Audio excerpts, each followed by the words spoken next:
Well, hello and welcome to another Monday night Q&A session. I hope you're all safe and well. I'm joined tonight by my colleague Dan Smith from the Area Engineers team. Hiya Dan, how are you? I'm very well, Sam. Good evening, everyone. And how's things with you been? Busy, I think, like yourself, Sam. I think it's been a busy time for us, but every day, learning new things, seeing different things, and it's really good, but busy, but it's been enjoyable. That's good, yeah. And we're starting to see things settle down after sort of the COVID bump and then the PRS bump. We're now sort of starting to see things come back to normal. Are you seeing that out there in the real world as well? Yeah, I think, when PRS first kicked in, my phone was off the hook probably with EICR questions. I was sure it was for the technical helpline. And now I think we've got a lot of scheme changes questions coming through now with CPD records and supervision records. And I'll sort of preempt definitely the increase for the amendment number 2 questions coming through as well. I think, the closer that gets. So I'm sort of preempting that. But yeah, at the moment, I think for me, scheme changes has been the latest questions, but a lot of EICR still getting a lot of questions regarding encodings. Yeah, it's interesting, isn't it? In we are in an industry that doesn't stop still. It's in my time, and I guess in your time as well, we've seen RCDs come in, we've seen PV, now we're seeing EV charging, different types of RCDs. We've got EAS requirements that mean scheme rules will change, and then when we got used to that, like you say, Amendment 2 will be with us. So you can never sort of say, right, that's it, I've learnt everything, I've got all my certificates, I've got all the books on it. It never happens, which is good, because it keeps us off the streets, and it keeps us, that gene that we've all got, the inquisitive engineering gene, it keeps that one topped up. But it can be frustrating as well, because there's always something on the horizon. But hey ho, that's life. That's really good. Okay, well, we'll get straight into it. A little one that we threw out on social media earlier today was, can I install a circuit breaker inside trunking? So a little bit of a different one. We wanted to try and get one for the people that were asking us for non-domestic installation type questions and answers. So can I install a circuit breaker inside trunking? What's some of your thoughts on that one, Dan? I think, like many at first, thinking, why would you? I think is a common theme that we initially sit back. But when you actually look into it, cable trunking systems itself is actually quite diverse.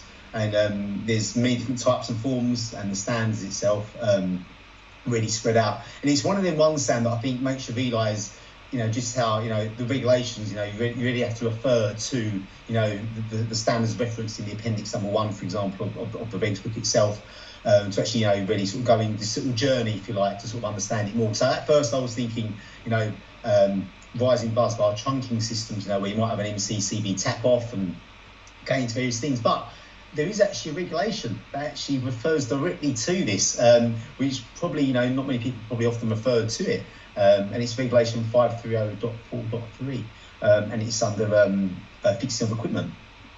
So it actually relates to cable trunking systems, also known as a CTS under the standard, and that's covered under the BSCN 50085.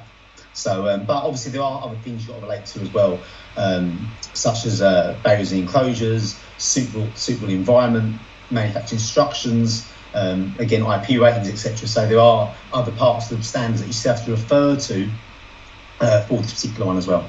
Yeah, so it is a little bit of a strange one, in that when I first read the regulation, it kind of really stood out to me, in that it's very different, in that BS 7671 doesn't tend to be that specific of you can do this. It's more about you need to achieve something. How you achieve it is generally down to you. But there was a specific regulation that says you can do this, which kind of really sort of stood out to me. But and like you say, it's there is a specific reg. It's specific on the meeting the trunking standard, although as you said, that's got multiple parts, so be aware that that's quite a deep standard in itself.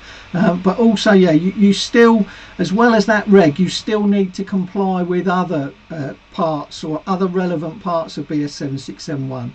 And there's a very familiar reg close by which talks about unenclosed equipment mounted in a suitable mounting box, and likewise, if you were going to create an enclosure for that switchgear or components, you'd need to think about things like basic protection, identification and notices, because you'd need to make people aware that there's something there, and good workmanship and proper materials. So yes is the sort of simple answer, although like many other things there's a bit of depth behind it. But yeah, good reg, and I'd be I know that some of the people came back on Facebook straight away giving the reg number, so credit to those people, because if I'm honest, it wasn't that long ago and I didn't know it was there, and then I started to go back and think, is that a new reg, but no, it's not a new reg, it's been there for a while. So every day's a school day, which is good. Following on to some of the other questions we have, domestic immersion heaters. So back to our domestic world again. Do domestic immersion heaters require to be supplied through their own dedicated circuit? On that one, I think the general answer is no. There's nothing specifically that says in BS 7671 that immersion heaters have to be on a dedicated circuit, but it really comes down to a question of current loading. Because if you design a circuit to cope with an immersion heater and something else, then by all means it would be suitable. We certainly wouldn't recommend putting it onto a standard ring final circuit, certainly without considering the total load, because one of the things with immersion heater is it will be quite a large load for considering a domestic appliance, and just as importantly, it could be on for a considerable amount of time. So you're looking at quite a load if you're going to add it or share it with an existing circuit. So yeah, simple answer is no, it doesn't have to be on its own. We tend to put it on its own because of that load issue, and also because of our old friend of division of installation. You know, we don't want a fault on another appliance turning our hot water off, so we tend to leave it on its own. Would you add any more to that, Dan? No, I think, as you said, I think you hit on the subject I was going to say about the ring circuits. You know, obviously Appendix 15 refers to that, and about, connecting loads like, dark cookers and ovens, hobs exceeding 2 kilowatt. Obviously, should really be on their own dedicated radial circuits. Again, for the loading, because you've got to think of, as you say, the designer. If you're using an immersion heat, it may be on for a period of hours, and obviously, you could be putting a heavy load on that particular circuit for a long period of time. Equally, then you add to that, you then may turn up a load on that particular ring circuit. You can then trip it out and do some stripping. So then that's where you get your Section 314 division of installation. I know, as I say, there's nothing that says you can't do it, but from a design point of view, you probably want to be thinking of other options. Yeah. And one more, this is a common one. Are warning notices needed for equipment enclosures where 400 volts are present due to three-phase equipment? So I think we're all familiar with the old warning label, the yellow square, yellow triangle. But there's a lot of people still get a little bit confused about, is it a requirement to fit it where I've got three-phase, so there are 400 volts present? So if I'm on an assessment, Sam, and somebody hasn't fitted it, fine, there's no departure there, because if you look, regulation 514.10.1, the key words here are where normal voltage is exceeding 230 volts to earth. Now, if you break that down further, obviously single phase or three phase, especially the most common in this country, it's still 230 volts to earth. It doesn't change. So this is really what we think about. However, I can understand where the confusion comes from, and obviously when the old 17th first come into effect, the wording did change, and then that's where I think it may have muddied the water a little bit, where it was referring to two separate enclosures where you got the voltage exceeding 400 volts, etc. So it did change, but as I say, since then we're referring to the UO, if you like, the nominal voltage RMS to earth. Yeah, it's very subtle, and I think perhaps it's one of those things that it's an overhang from before, so people were used to putting the warning label on when the regs just referenced 230 volts and voltages above 230 volts, but actually when it was subtly changed, or it was further information, it was voltages greater than 230 volts to earth. That meant that if we're talking about a standard single phase or standard three phase where both have got 230 volts to earth, although we've got higher than that voltages between the different line conductors, but the fact that it's specified 230 volts to earth meant that we didn't need to put it. But it's not an issue if it is put. It doesn't cause a problem. It's identification and just making people aware, but it's certainly not a requirement if we've got standard three-phase equipment. Let's start to have a look at, we've got some questions coming in now. So we've got thoughts on connecting a 2.5mm cable to a cooker connection unit, the 2.5mm going to a socket or a fused connection unit for either oven or hob igniter. Much appreciate your thoughts, as I come across this a lot on EICRs. So thoughts on connecting a 2.5mm cable to a cooker connection unit. Okay, if I think you're referring to the fact that 2.5mm cable we're saying is coming out of the cooker connection unit to supply a load, and the cooker connection unit is probably being supplied by a 6mm or a 10mm cable that probably has a 32 amp or even a 40 amp protective device, and obviously that 32 amp or 40 amp protective device won't provide sufficient overload for a 2.5mm cable, which will only carry 27 amps. But if we can ensure that 2.5mm cable is feeding a fixed load, so generally a purely resistive load, then we know that the load itself will never pull more than its design current through that 2.5mm cable. So we can rely on the load for overload protection only, providing the protective device back at the source of the circuit still provides adequate fault protection, so short circuit and earth fault. So if you were looking at an EICR, providing we're meeting ZS, and providing we can confirm that the load being supplied from the 2.5mm cable is a fixed load, and so we're not talking about a motor, for example, that could stall and pull more current, then it's not worthy of a classification code, because there's no issues. It would be compliant, because BS 7671 allows us to admit overload protection under those conditions. So yeah, if you're coming across it, in reality, it's the same as a spur off a ring, isn't it?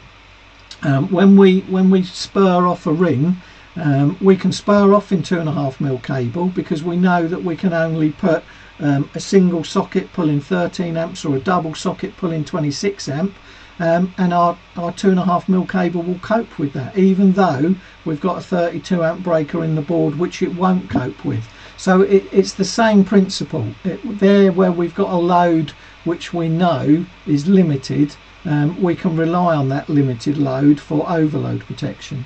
So I hope that answers that question. And I see, yeah, further on the same engineer has put that it's protected by a 32 amp breaker. Yeah, so I think that's where you're coming across, which at first instance, you look at the 2.5mm cable, you look at the 32 amp breaker, and you think they're not a match. But if we're just talking about overload, we can rely on the load itself. Would you be happy with that, Dan? Yeah, I get this a lot on the assessments, to be fair. Often, to be fair, I think what happens is the contractor sometimes forgets about the overload side, but then on an assessment, for example, I'll actually look at the specification sticker on the equipment itself to see what the kilowatt is, to see if it can overload. Again, if you can verify that, as you say, if it can't physically overload, then all I've got to be concerned about is, does it have suitable, adequate fault protection, whether that is via ZS or via continuity to the R2 and an RCD in a TT system. But as long as you've got that fault protection there to cover yourself, that's the main thing. Yeah. Okay. We're getting a few comments in the chat room that people can't see each other, can't see comments, no comments being shown. So I can actually see, although they're a bit limited, we haven't got as many in, but that's the only technical question that's in there at the moment. There are a couple of other questions which we'll take them while we're waiting for some technical ones. Is it all NIC are stopping the registration of short courses? Is it true? Sorry, so someone's come back and sort of said, yeah, is it true that the NIC are stopping the registration of short courses? I think the thing to say there is that in compliance with the new electrotechnical assessment specification document, from September of this year, there are tighter controls on what's an acceptable qualification. So basically, it will be in rough terms, it will be a full apprenticeship, or in modern terms, an NVQ, National Vocational Qualification Level 3. That's recognised. The EAS document is free for anybody to view. The authors, who are the IET, publish it on their website, and it can be freely downloaded. And so then there are for other candidates, there are what they call a mature route. So for people who are perhaps older than typical apprenticeship age and looking to get into the industry, they can go in through a mature route, which requires a number of years experience, and then still for them to go through formal qualification route, which is termed the experienced worker route. So yeah, that's what the change is involved. It won't affect you if you're already registered with us and have been assessed for role of QS, but it will affect new QSs from September onwards. Is there? You probably know, because you're probably getting asked these questions daily. Would you add anything more to that, Dan? Yeah, no, I think it's as you say, the EAS Technical Assessment Specification has changed. It takes into effect from September 1st this year for us. And as you say, it does mean now, you are looking at more formal qualifications. And I suppose it does now eliminate those short 10. You can't just get in on a 10-week short course. There is now set goals. And equally, also, if you're doing the ICRs, obviously got the added requirement of the 2.11 or equivalent qualifications as well for spec testing. So all coming in. So yeah, no, that it's not us. It's the AS that has obviously changed that. But it does come into effect September 1st. And as I say, anyone existing, obviously don't worry. It doesn't mean we're going to strip you of your title. So that has been asked quite a lot as well. What does it mean for anyone existing on the scheme as well? The main thing really for anyone existing is that if you are going to be adding a QS in the future, just bear in mind that when they join the scheme, it will be on different requirements as to when they may have joined. Yeah, and it's fair to say it's across the board. So this isn't just the NIC and Alexa, it's all competent person scheme providers, so it will affect the industry. So that's the idea, to try and sort of raise the bar to improve the industry overall. Okay, so we've started to that sort of kicked people into motion, for want of say a better word. So we'll start to have a look at some of these questions. Okay, second one that's come in is it necessary to measure or calculate ZS for a final circuit downstream of an RCD where the RCD has been tested and verified to meet adequate disconnection times? Okay, so let me work that through. So is it necessary to measure or calculate ZS for a final circuit? Yes, RCD disconnection times, if you're using the RCD for fault protection or for additional protection, you have to confirm that it provides those, but you would still need to measure or calculate the ZS for the final circuit downstream. There is some confirmation now going the other way, so if you prove your R1, R2, or you prove your ZS, you don't necessarily have to confirm RCD operation.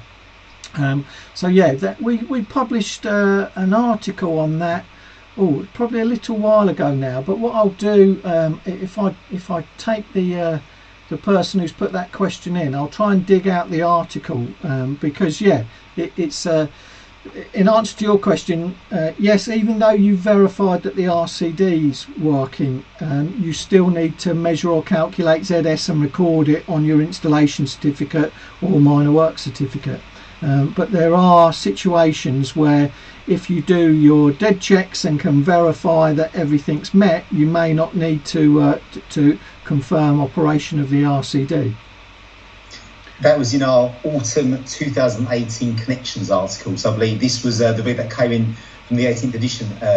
Sam, they added that in there. So I think we've done an article. I remember the industry was in uproar because it implied that we're saying you've got to do ZSs anymore. But we were talking about certain situations, certain criteria. But yeah, autumn 2018 was the connections article. Yeah.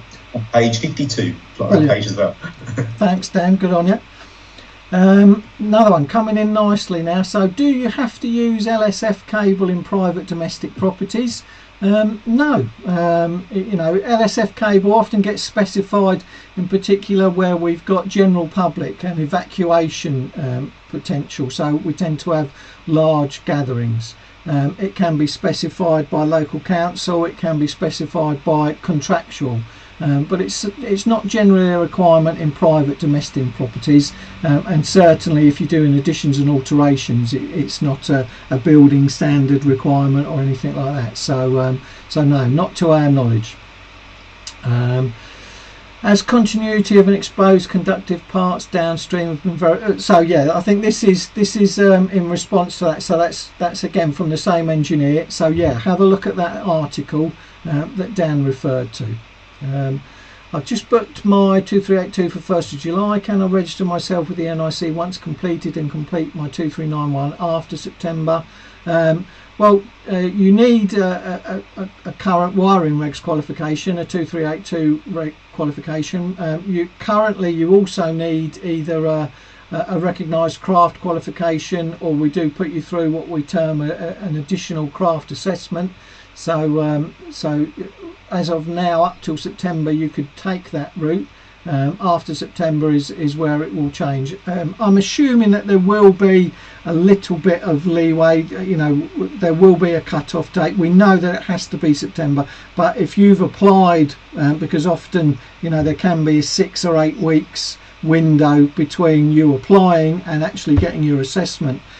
So I'm sure if you stay on our website, stay in the local social media updates, we'll be giving you some more information about that, because there will generally be a little bit of notice given as to when the applications will be stopping based on the old criteria, because as I say, there's typically that 6 to 8 week delay between applying for your assessment and actually being assessed. If I'm installing a submain to a remote distribution board within a domestic situation, should my earthing conductor be the same size as my line and neutral? Not necessarily. So if it is, then you know that you're going to be adequately sized as a protective conductor. But you can always use our old friend, the adiabatic equation, which will always come out smaller. And that may be. Just one thing to bear in mind as well is if it's in a remote distribution board, if you're also using that conductor as a combined protective and bonding conductor, then sometimes the bonding requirements come out larger. So for example, if we're in PME or TNCS world, the minimum size for that new circuit would be 10 mil, even though you perhaps don't need 10 mil for your line and neutral. But if you were going to use the third conductor, which was going to be a combined protective and bonding conductor, just be aware that if there are bonding requirements in the remote part, that you consider those when you're sizing that protective conductor in the sub-main. Yeah. Would you add anything to that, Dan? Spot on, Sam. As I say, if it's serving a board where there's going to be no bonding further downstream, then as I say, you calculate it, you can use the same size, as long as it meets the minimum requirements. But as I say, if there is bonding, it's a PME supplier, obviously would say 54.8 for the minimum size bonding conductors. So. Okay. We've got a good one in which we've talked about at length. So, is a hot tub not a swimming pool, with most being installed on the ground and the users normally having a reduced resistance with the ground? Okay. Again, we've got a cracking article on requirements for electrical supplies to hot tubs, and we've also done a webinar or maybe even two with regards to hot tubs. Our view is that a hot tub's not a swimming pool. A hot tub is manufactured, designed and built to a product standard, and if you look in that the introduction to section 702, which talks about swimming pools, it specifically excludes equipment which has a product standard. So in our view, a hot tub's not a swimming pool. Swimming pools, it's a generic term, isn't it? They can be different sizes, shapes, capacities, so there's no definition, there's no product standard associated with a swimming pool, but there is a product standard associated with a hot tub. So that's our view, and that's, I suppose it's that time of year when, and again we're hearing about holidays being restricted, when I'm sure hot tubs are going to go through the roof again. Perhaps not through the roof, that's not the right term, but through the garden at least. But yeah, our view is that no, they're not swimming pools. If you're going to install them in somewhere like a leisure centre where they're in close proximity to the swimming pool, then you need to take the requirements of section 702. But if they're being installed in isolation, for example, in a private garden, then they don't need to be treated as a swimming pool. Let's have I think Sam as well. Sorry, that. Yeah. I think maybe there's some confusion is with the guidance notes. Obviously, there's a lot of guidance out there, which will sometimes, but it is guidance. It's not regulation that will say, if the hot tub is indoors, you may want to consider a requirement of section 701. If it's outdoors, in section 702. But again, this is guidance of them. Obviously, we would always go to manufacturer instructions as well. Now, as you say a lot of the times, and they clear class 2, sometimes even class 3. I think you mentioned before, items all come in anyway. So, but yeah, that is just guidance. But in regulations wise, no, there's nothing as you know. So. Yeah, no, you're spot on, isn't it? It's in the IET's guidance note 7. Yeah, it does talk about 701 for indoors, 702 for outdoors. The article on hot tubs was autumn 2020 in the Connection magazine as well. That's good, eh? It's always good to have you on, Dan. Definitely. I'm listening. I have no life. No, it's good. Hey, we all admit to that. That's why we're here on a Monday night. Let's be honest. Okay, we'll rattle through another couple more if we can. Thoughts on adding a light to a bank of lights, i.e. down lights and insulation resistance tests. Connect live conductors together and testing to earth. Would this be adequate for a minor work certificate to limit live to live? Thanks. Yeah, on an existing installation, we would suggest that's perfectly acceptable. You're probably going to create a lot of work by having to remove all of the lamps, possibly causing damage. So there's no requirement if you're not installing from new. So if you're just adding to an existing one, then it would be perfectly acceptable to limit the live to live IR with that comment that it's existing, and just do your live to earth, which you could do either separately or combine the line and neutral together and then measure between that and earth. So perfectly acceptable on an existing installation.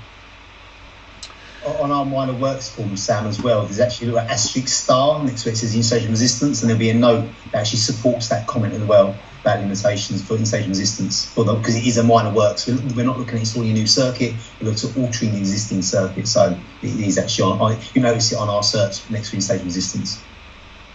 Yeah.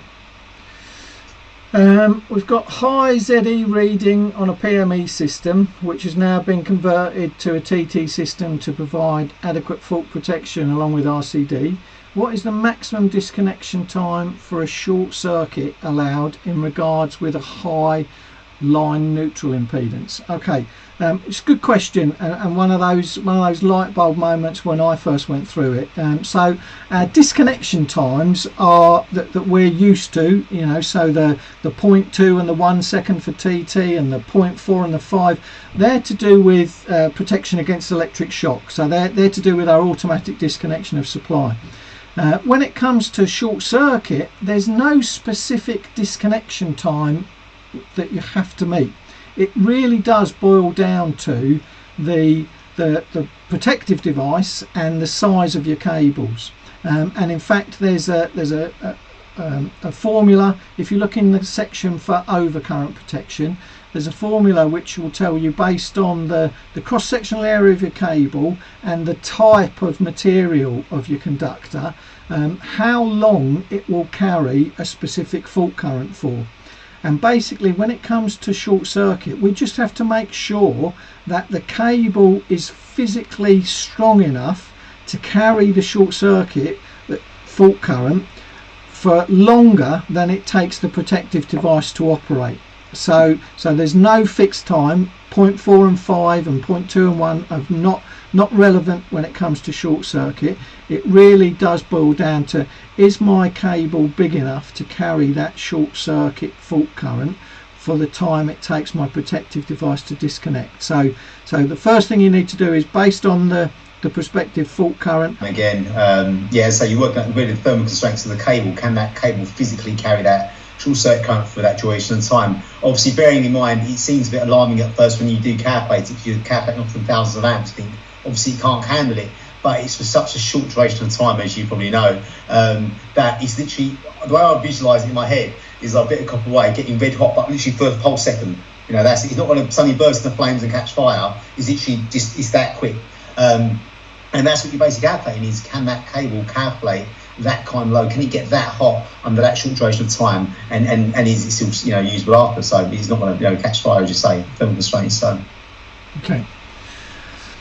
okay, another one we've got.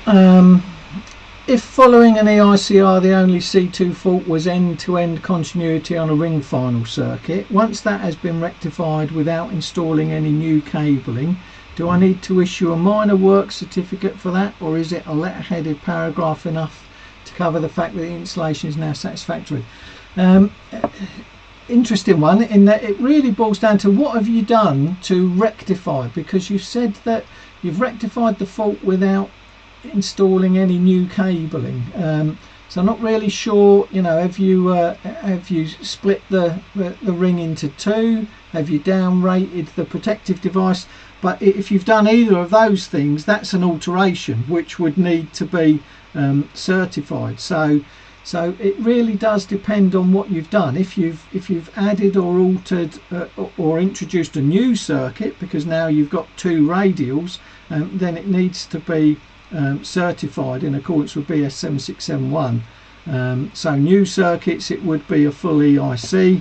Additions and alterations to the existing circuit, it would be a minor work. So it really does depend on what you've done to rectify the problem there. So a little bit more information might be needed.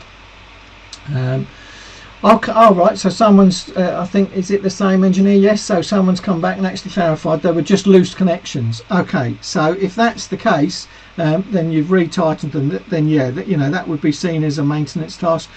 We would still recommend that you record what you've done, so that you're keeping a record, because is it the same thing that's getting damaged? Is it the same thing that needs to be done regularly? In which case, perhaps you might need to increase the frequency of your testing.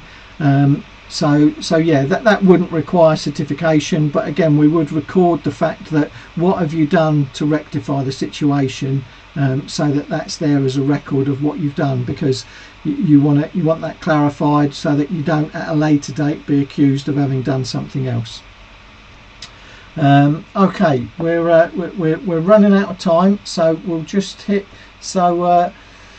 Last one is another common one. Does a single insulated non-sheath circuit protector, sorry, get my teeth right, does a single insulated non-sheath circuit protective conductor need to be enclosed in conduit or trunking? So there's a reg, isn't there, which talks about non-sheath cables having to be enclosed. Do we need to enclose single insulated protective conductors? It generally doesn't apply to circuit conductors itself. If you look at our regulation 52110.1, however, like any reg, there is always another part to it as well. We actually go into the regs further down under regulation 54311. You're looking at the size of the cable, if it's exposed, if it's not exposed. So again, if it's exposed, they say at least 4 mil, obviously, but obviously, if not, then you have that additional mechanical, you have to have potential mechanical damage. But there is no specific regulation for circuit conductors to be known. Okay, that's brilliant. Okay, that's we've run out of time again. So great response as per usual. So thanks very much to everyone that contributed with questions. And I hope we got round to answering most of those. If not, do apologise, and we'll try and pick them up at another time. There's no Wednesday Wire webinar this week. The next one is next week, which will be on the, what will Wednesday week be? The 16th, and that is, the subject is the 10 most common mistakes on installation certificates and condition reports. So we've got a double header coming up over the next month. The next two webinars are on the 10 most common errors that we find whilst doing assessments and reviewing installation certificates and condition reports. So if you haven't already registered for that, then please get onto the NIC website and register for that. That'll be 8 o'clock on the 16th. Thanks very much for your time. Thank you, Dan. Another good night, and always good to see you. Always good to have you here. Dan's a great guy. For those of you that are unfortunate enough to be down in Dan's area, it would be well worth the move. Well worth a move just to benefit from it. It's been a pleasure. Always obviously enjoy coming on these. Thoroughly enjoy it. It's great, to see everyone engaging, asking questions. As I say, we all learn, you learn, I learn every day. We come across something new, and I think every day I'm reminded of how much I don't know, if anything, with Sam, because how much is out there. And like again with CPD, we're all trying our utmost, so learning stuff every day. So I encourage everyone to do the same. But thank you all. No, it's brilliant. Okay, and hopefully we'll see you next Monday. And like I say, if you haven't already, log into that Wire webinar.